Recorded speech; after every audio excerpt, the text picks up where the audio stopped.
Welcome to another video in the crime series by the Wimbledon channel. Today we're going to look at the different factors that affect criminal behaviour. Criminologists put these factors into multiple categories, but one thing must always be remembered. No crime is monocausal. In other words, there's never just one reason why someone's committed a crime.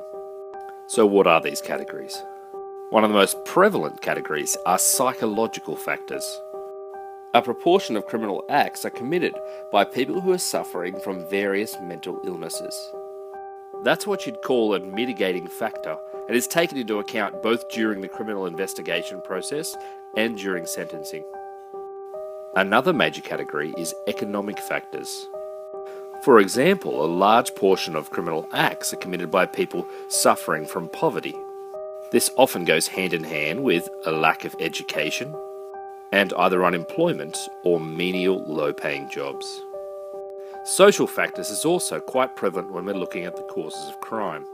This makes sense if you think about it. You hang around with a certain type of person, they're going to affect your behaviour and the way you perceive things. This is most clearly seen when it comes to crimes involving drugs. The people you hang out with will end up affecting your behaviour.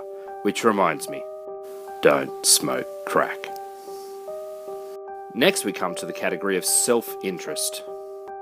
Whereas some criminal behaviour might be caused by social factors or poverty, self-interest, we're mainly talking about greed here, such as a drug dealer who doesn't take the drug but really pushes it for profit. Or white-collar crimes. This is people who are relatively well off, but who embezzle funds from their company or perhaps commit insider trading. They don't need to, they want to. Next we come to some categories that might not be as prevalent in modern society. Political factors is one of these groups.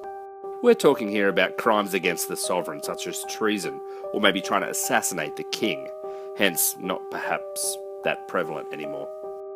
I guess the most common one you see these days are rioting. So perhaps you're protesting against something political and things get a little out of hand and you get hot under the collar and you might be charged with rioting. Lastly, genetic factors. These were all the rage back in the 19th century, where they used to do things like measure the heads of criminals to see if they could find any commonalities between them.